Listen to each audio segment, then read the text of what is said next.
McLaren are being strategic even though it isn't race day, and Lambiase is proof of their growing dominance. GP has signed a multi-million-pound deal with the Woking team for 2028 as their new chief racing officer, a role currently being juggled by team principal Andrea Stella. As of now, GP is Max Verstappen's race engineer and the head of Red Bull for racing. GP's move is pivotal as it reflects a fragile Bull and a much healthier McLaren. Many speculate that this new deal is a result of Lambiase seeking further leadership positions as his career progresses. His decision is certainly Lambiase being the third personnel loss to McLaren. The Milton Keynes team lost Will Courtney earlier this year and Rob Marshall in the 2024 season.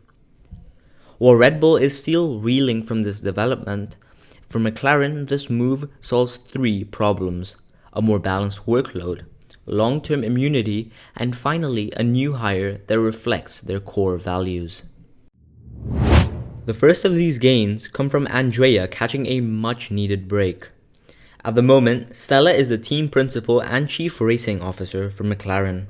Lambiase's onboarding will definitely take some strain off Stella in terms of his racing and trackside affairs, as GP's 11-year run with Red Bull will certainly benefit the team positively. This also dispels any concerns of Lambiase serving as a replacement for the team boss, as confirmed by McLaren insiders. It is clear that the McLaren heads have recognized a need to balance the responsibilities within the team. We've seen this structure before in Formula 1. Ferrari's run of success during the Schumacher era is one glaring example. Brawn, Todt, and Bayern's exceptional leadership reinstated the Scarlet team to the top, as each of the members dedicated themselves to one particular role. Ross Brawn served up a strategic masterclass throughout the 2000s in his role as technical director. Contrary to current race strategies, Brawn was renowned for his exceptional decision-making skills from the pit wall. His role can now be compared to GP in McLaren, as the Brit brings with him 2 decades of experience. McLaren CEO Zak Brown can be paralleled by then Ferrari CEO John Todt. Todt was an insightful leader as he revitalized the struggling team into a dominant force that won 13 world championships. While his role rarely dealt with the technical aspects of the car, he showed that it was equally important to nurture a dominant mentality.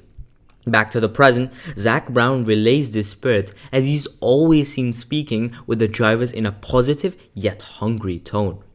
We can see this attitude take shape on track, where McLaren drivers are certainly not the ones to be satisfied by a handful of points.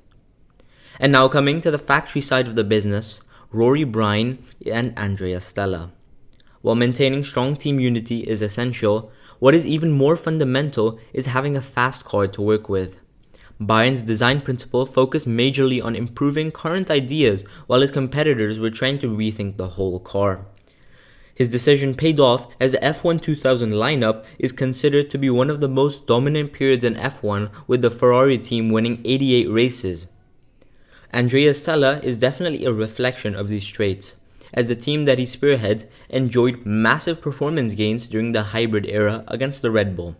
With his proven track record, it isn't speculative to suggest that the McLaren has a strong development backend to support them. With his team building a very similar structure, McLaren are playing the long game with GP. By choosing to expand their team, McLaren are being observant of the holes in their ship and choosing not to let rest on last year's laurels. This group is cementing itself as one that will be present at the front of the field while always giving a fight for the podium. Lastly, McLaren has proven itself to be successful while maintaining a culture of openness and transparency. Both Andrea Stella and Zak Brown have recognized the secret advantage that they hold over their rivals, and GP is a clear reflection of these values. His straightforward, dynamic, and down-to-earth attitude bodes well with the team's atmosphere and only supports their drivers. On the other side of the paddock, Red Bull are still recovering, as this is another major blow to a team that was visibly bulletproof 3 seasons ago. Adrian Newey's exit to Aston Martin, Jonathan Wheatley to Audi, and Christian Horner's dismissal are only hurting a team that was once clear of the field. The need of the hour for Red Bull is to hire quickly from its competitors if it doesn't want to slip into a midfield after one of its worst rule interpretations since 2018. What's worse is that Red Bull's losses aren't confined to one department. By foregoing Newey from design, Wheatley and Courtney from its sporting structure, and Horner, who underpinned the entire Red Bull machine, the team will now face roadblocks throughout its developmental phase, and this will even be reflected by its on-track performance. Hence, the need to rebuild is even more necessary, as the team will need to regain its footing. The signing of GP in itself is quite surprising, as Aston Martin were eyeing him just last season to take over as team principal. And now to what has been of utmost discussion amongst fans, Max Verstappen. Max Verstappen has been at the forefront of F1 discussions lately, as he's considering taking a leave from the sport. While it may seem that GP's signing might be the nail in the coffin, the paddock insiders believe that the reality is far more intrinsic. Those close to the four-time champion strongly believe that his decision to stay in the sport will largely depend on how Red Bull are able to improve their current performance and how the new 50-50 regulations change. As he's voiced publicly, Max is frustrated with these new cars, and he's calling for a major overhaul. This is backed by the numbers. The Dutchman has now recorded his worst start to a season since 2018. However, GP's move will certainly play a big role in shaping Max's decision, as the voice he relies on since 2016 will soon be replaced. While McLaren move will certainly affect Max, it will not solely determine whether he chooses to leave the sport. As Lambiase himself said in the past, "My job is to make sure that Max has the best possible car to drive on the weekend."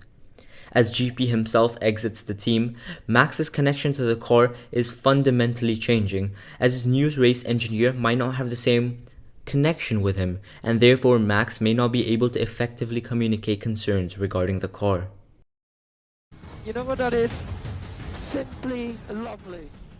Overall, this new development has marked a fundamental change in the power dynamics of F1. As Red Bull's talent pool seeps away, McLaren are clearly showing that they're going to come out as one of the strongest contenders for the top spot. McLaren are certainly future-proofing themselves to the front of the pack by strengthening their leadership portfolio to include some of the most prominent minds of the past era. This talent migration is a sign of internal confidence because McLaren are sure that they will be the ones to put this talent to the best use. More so, top talent like GP often don't follow the number written on their paycheck. They're more concerned with the trajectory of whom they work with. McLaren's new triumvirate of Stella, Brown, and Lambiase are definitely one to trust in given their past successes. What will be most interesting to see is how the other teams with equally compelling legacies compare with this rising force over the coming years.